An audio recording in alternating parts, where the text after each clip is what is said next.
Hello students, I am here with another video from the chapter Reproduction in Plants from class 7th NCERT book.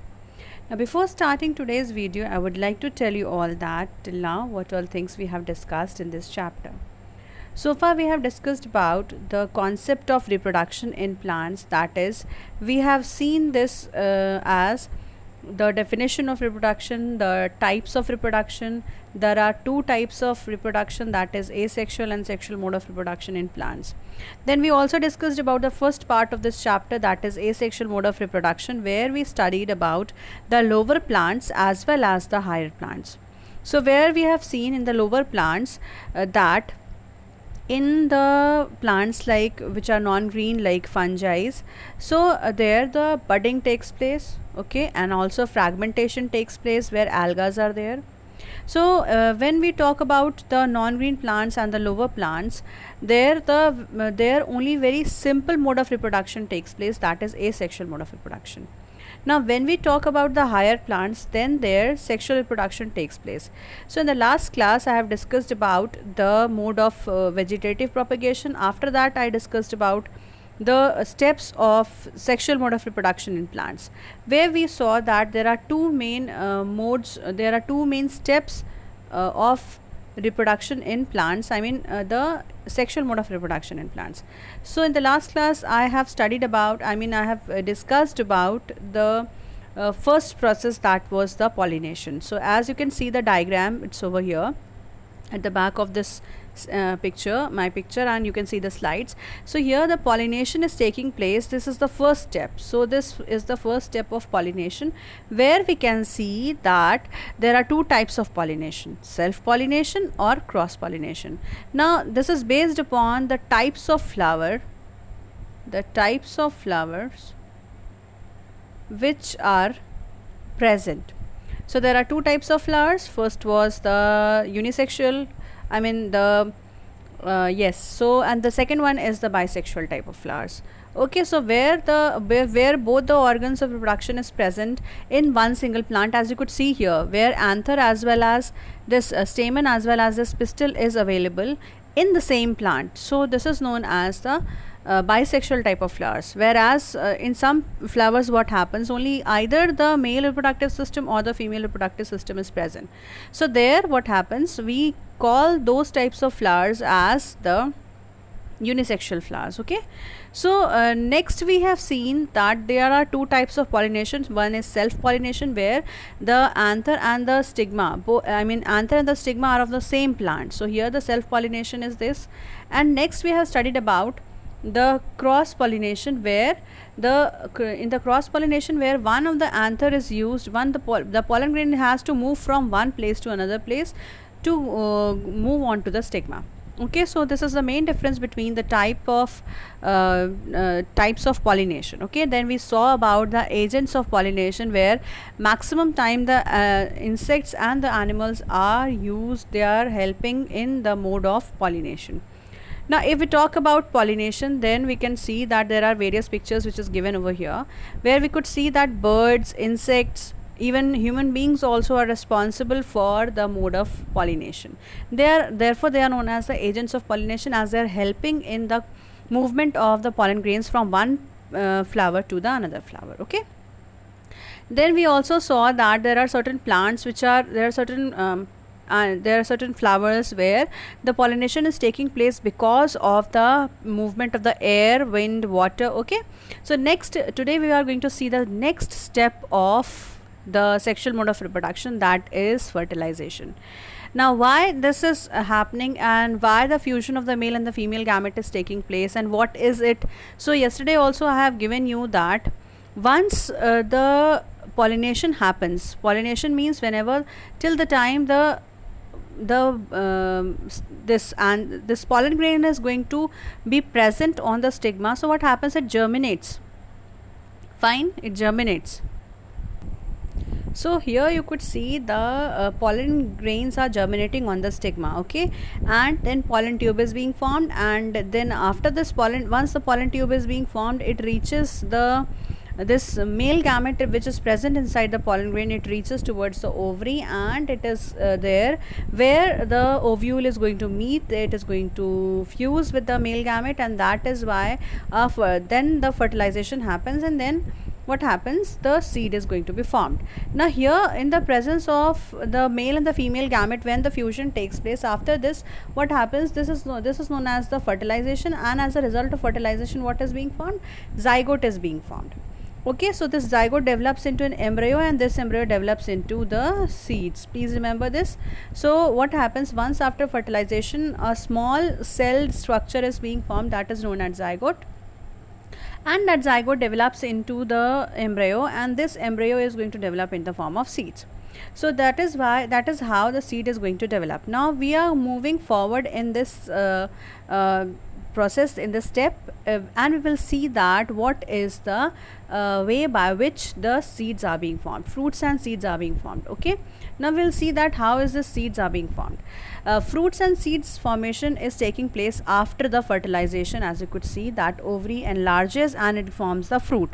Okay, so if we feel if we will understand that after fertilization what happens, the ovary is going to form, it is going to enlarge in the form of fruits. Okay, so if we see if you just think of any of the fruit which is having seed inside it. For example, if you take mango, so if you take that, see here, one tomato is given, the figs are given. So in this manner, what you will see that the pulp part or the swollen part which you eat as a fruit, that is formed because of the enlargement of the ovary.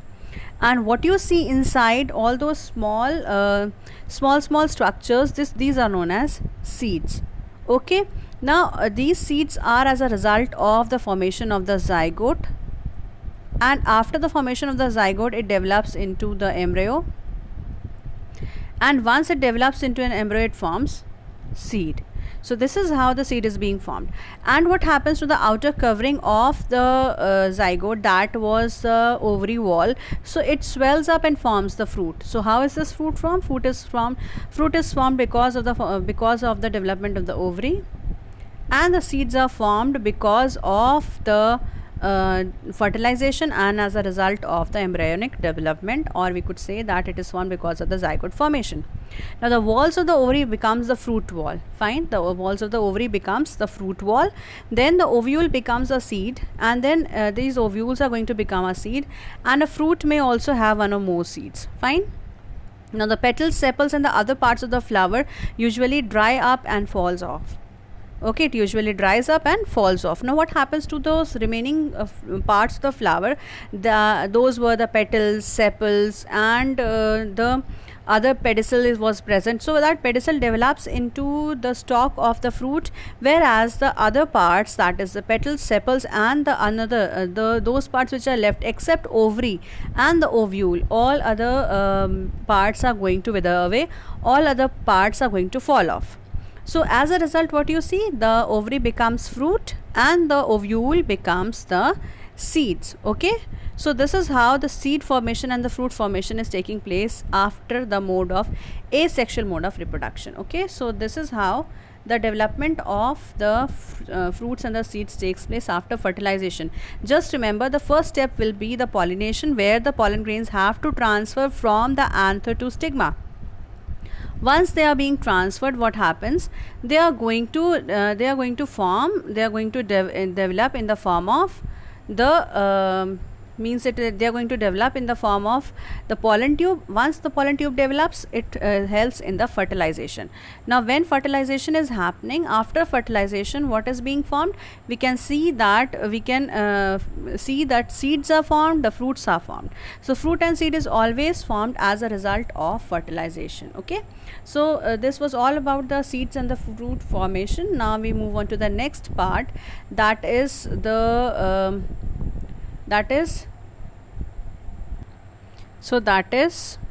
this fruit is the seed bearing part of the ripened ovary of the flowering plant. Okay, so what is a seed? What is a fruit?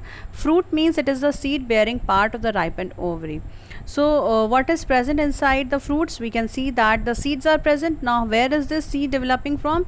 These seeds are being developed because of the result of fertilization, and this seed only is helpful in the development of a new plant after once it is germinating.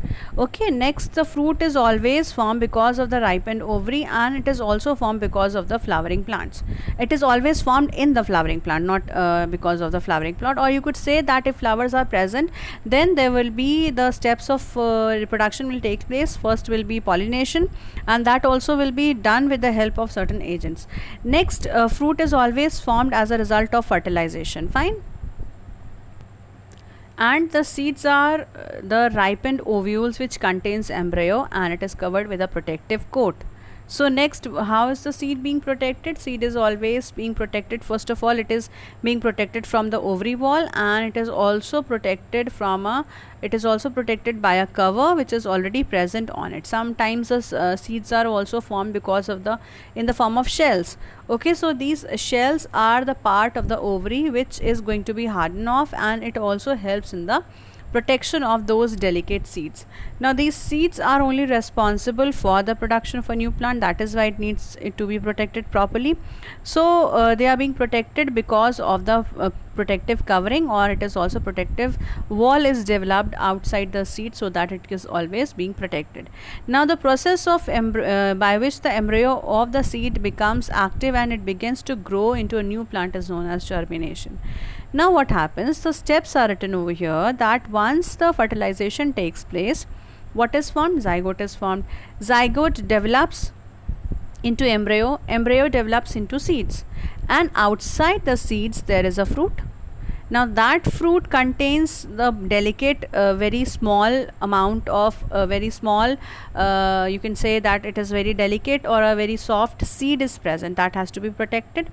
Now once the seed is exposed, or once the seed comes out in the soil, or it is going to be grow in the soil, how does it grow? It is going to grow, it grows because of the process called germination.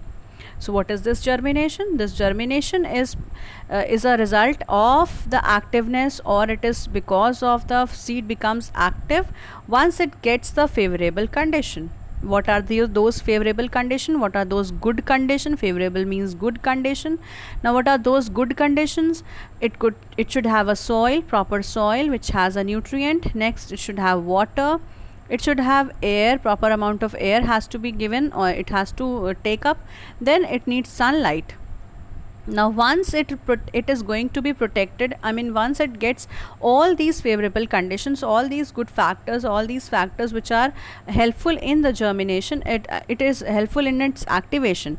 So once they are being active, these seeds are being active, now what happens? They are going to form, they are going to germinate, and then a new plant is going to develop as a result of the germination. Okay, so germination happens just because of these factors which are going to help in the activity of the plant to grow, in the activity of the seed to grow. So the seed is going to grow, this is going to germinate, this germinates, and this grows into a new plant.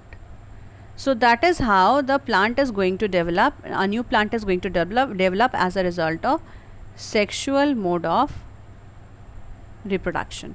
Now why this is a sexual mode of reproduction? Now everybody has, I think it will be clear to everyone that it involves the formation of seed. Now seed is not going to form in the very simple manner, as it has to undergo many steps. First step was the pollination, then the second step was fertilization. After fertilization develops a zygote, then it develops into embryo, and then it develops into a seed. And this seed is being protected by the ovary wall. And how is this ovary develops? Ovary is going to develop into fruit, and those ovules, those small seeds, those female gametes are going to develop in the form of seeds, and this results in the germination once they get good amount of water, air, sunlight, and they are going to get a good quality soil. Now what happens? It grows, and it gives rise to a new plant, which is a very small plant. Now it is going to grow, and it is reproduced, it is going to propagate, it is going to grow properly, and again it is ready to give fruits. Okay, or if it is a vegetable plant, it is going to give us the vegetable. So this is how the sexual mode of reproduction happens in the flowering plants. In unisexual flower also the same thing happens. What happens in the unisexual flower? For example, papaya, where the one plant is having the male reproductive organ and the another plant is having the female reproductive organ. Now what happens, this pollen grain is going to grow, it is going to move towards the female reproductive organ, means it is going to move towards the ovary, and this is present in another flower.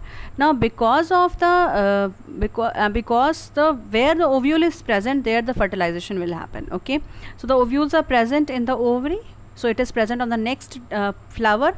So what happens, this is going to grow, this is going to form, this is going to help in the fertilization where the female flower is present. Okay, now once the female flower is present, it is going to give, this is going to fuse inside the ovary of the female flower, and then it gives rise to the seed formation. So this is how the sexual mode of reproduction takes place in the unisexual flowers.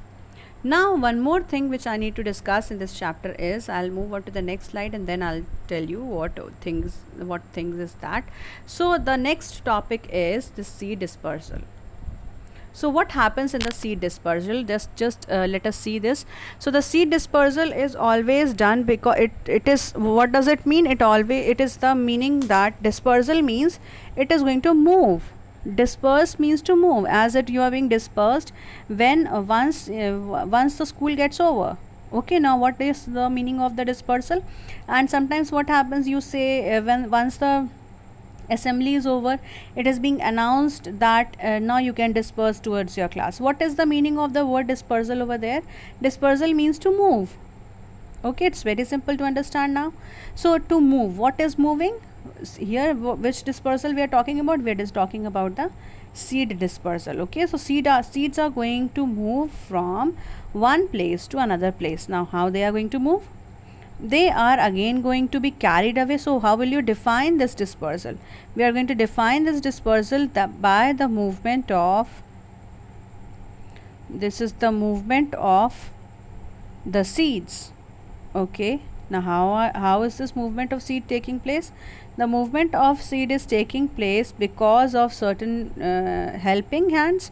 Now what are those helpers? These helpers could be wind, it could be water. Okay, it could be wind, it could be water, it could be human beings. Okay, it could be bird. Fine. So those agents which were responsible for the pollination, you could say that the same agents are also responsible for the seed dispersal. And make it very clear that dispersal means to move, and what is moving? The seeds are moving.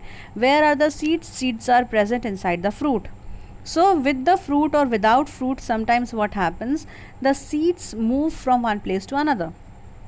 Now this dispersal means it is the carrying away of the seed from one place to another place, that is known as the dispersal of seeds. Okay, so it's written over here. The definition of the dispersal says it is to carry away the seeds from one place to another place, and this is known as the dispersal of seeds. Now seeds are being dispersed by the wind, water and animals.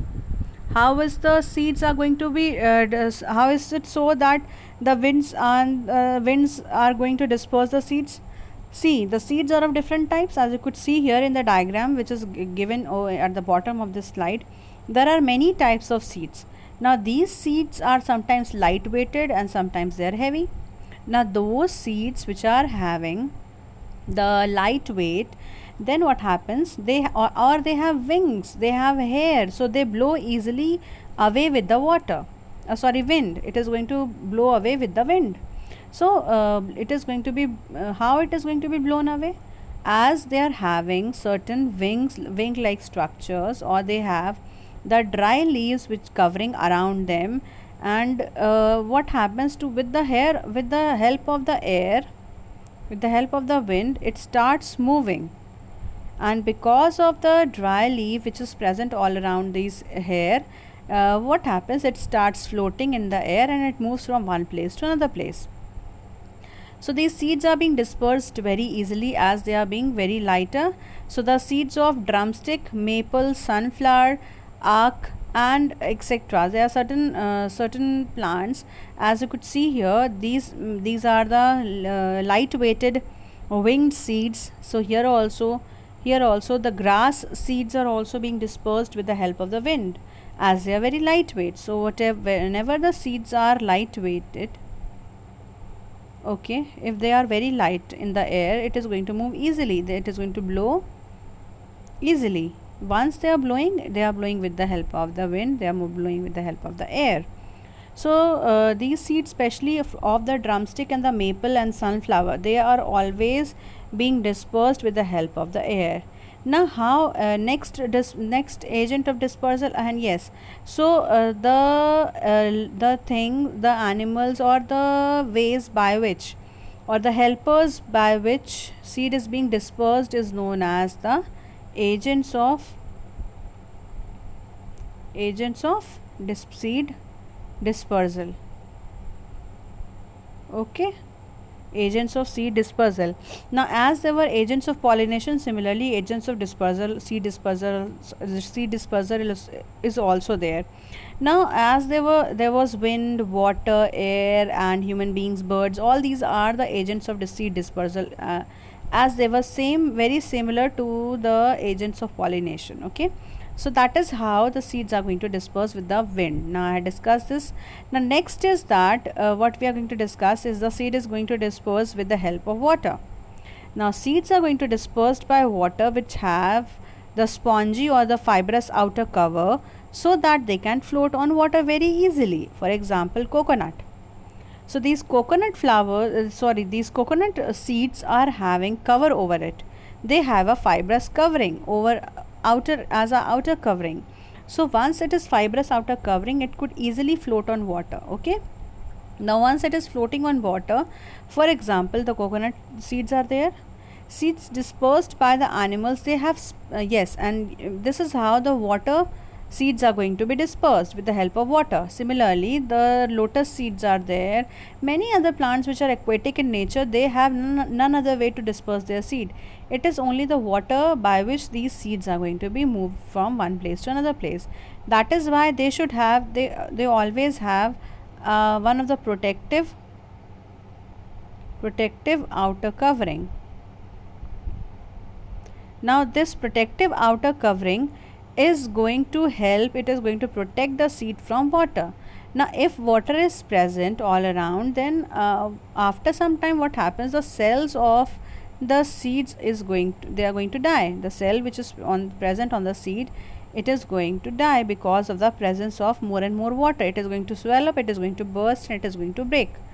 So what happens, it is going to be destroyed. So if we think about the seed which needs to be protected, so the seeds are also protected from water. Okay, so that is how the seeds are being dispersed by water. They have spongy fibrous outer cover, so they can float easily. Next agent of dispersion is that by the animals. Now if animals or human beings have to disperse the seed, what we need to do is, the seeds, some of the seeds have spines and hooks on it, as you could see here in the xanthium seeds are there, which have hooks on it. They have a spine like structure present over it.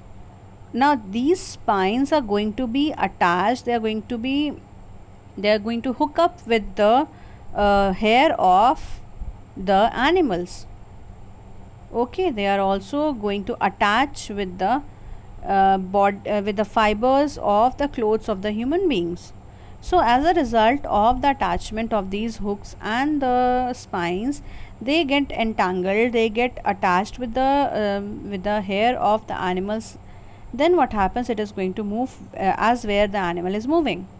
So if animal is moving very far away, it's not necessary that animals are going to be present in a particular area. They are moving here and there. So as the animal moves, these seeds which are being hooked up with the attached to the body of the animals, they are also moving.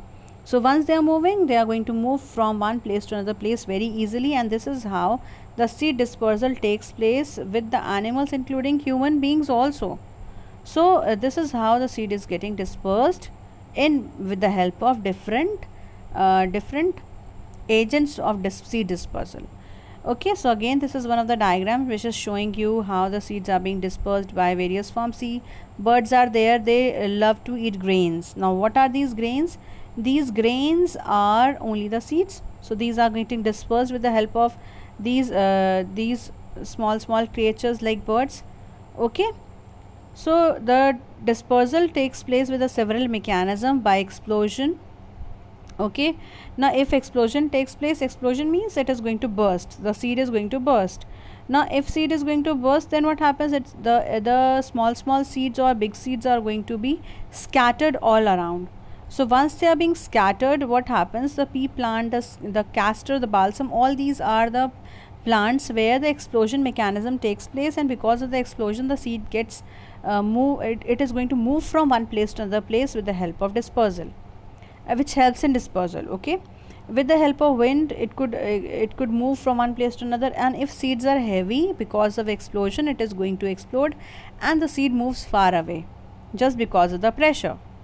Now dispersal by winds, for example dandelion, then this drumstick and maple, all these are the seeds which are light weighted and they are being floating in the air, and that is how the dispersal takes place. Okay, so here what happens, the small air or any other agents of dispersal, it helps in the dispersal of the seeds, means it is going to take away the seeds from one place to another place. Okay, next is the dispersal by water, where as you could see here in this picture, that how is the seed getting dispersed with the help of water. It is of coconut seed. Okay, it is a coconut seed, and this is floating and this is coming on the shore, and then it is going to germinate over there. Okay, so the animals are also helpful in the dispersal. As you could see, this bird is eating a small fruit and it is going to carry away this is going to throw the seed away, or it eats. What happens, the seed gets dropped, some of the seed gets dropped down on the soil and it starts germinating. Similarly, we also are eating mango and we are not eating the seed of that mango, isn't it? Are you eating the seeds of the mango? No, isn't it? So where are these seeds going? You are just throwing them away. Where you are throwing it, there only these seeds are going to germinate, because the proper soil and the temperature would happen, and then they are going to germinate and forms a new plant. Okay, so this is how the seeds are going to be dispersed with the help of the animals, with the help of the birds, with the help of the wind and water. So these are known as the agents of seed dispersal. So this seed dispersal, why this is very much necessary? So the seed dispersal is necessary because if seed dispersal is not happening, it means that the seeds and the plants are not going to propagate. The population of the plants are not going to increase. Why? Because if the seeds are present in one particular area, the plants of that particular type variety is going to grow in that particular area. Why? Because the seeds are not going away. Now you have seen that there are varieties of fruits, vegetables, grains, pulses, all these are present. It is being supplied to all over the country, or even in the world also the things are being supplied. But how this is being done? This is only possible when these seeds and when these fruits, when these vegetables are grown in a large amount. How they are grown? They are grown with the help of seeds. And where are these seeds coming from? These seeds are being moving from one place to another just because of the agents of seed dispersal. So this was about the concept of seed dispersal, and then this is responsible for the development of the different varieties very easily.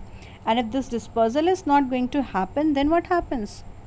Then no other variety would be developed, or those varieties which are already present, they would die and they are not going to they are never being formed, we are not able to see those types of plants if the seed dispersal is not happening. So seed dispersal is equally very important if we talk about the pollination and fertilization.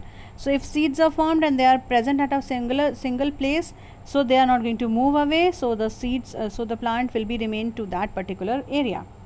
Okay, so please remember that seed dispersal is very important as we are discussing all these points, so it is also an important point to be discussed. So children, we have seen the complete process of sexual reproduction, where in the plants it takes place because of the pollination. Once the pollination has happened, the gametes are going to unite, the male and the female gametes, they are going to fuse together, and this fusion is being done always taking place inside the ovary. Wherever the ovary is present, either it is present in the unisexual flower, it is present either on the one flower, or in the bisexual flower it is already present inside the same plant, in the same flower. Okay, next was the after fertilization, the seeds are being developed and seeds are being protected because of the fruits. Now this fruit is going to help, this is going to help in the formation of the protection of the seeds. And then what happens after the seed protection, these seeds are going to germinate. Once they are germinating, they are going to form a new fruit, they are going to form a new plant, and that also again is going to give rise to a new variety of plant, and it is also ready to give the seeds again. So seed dispersal is also taking place with the help of various agents which are known as the seed dispersing agents. So these agents are equally very important to maintain the structure of the of any of the plants, or any of in a particular area where these agents are present. They are going to move these seeds from one place to another, and we are able to find varieties in a particular area. So this was all about the sexual mode of reproduction, children. I'll meet you all in the next video with the next topic to be discussed. So that's all for today's video, children. I'll meet you all in the next class.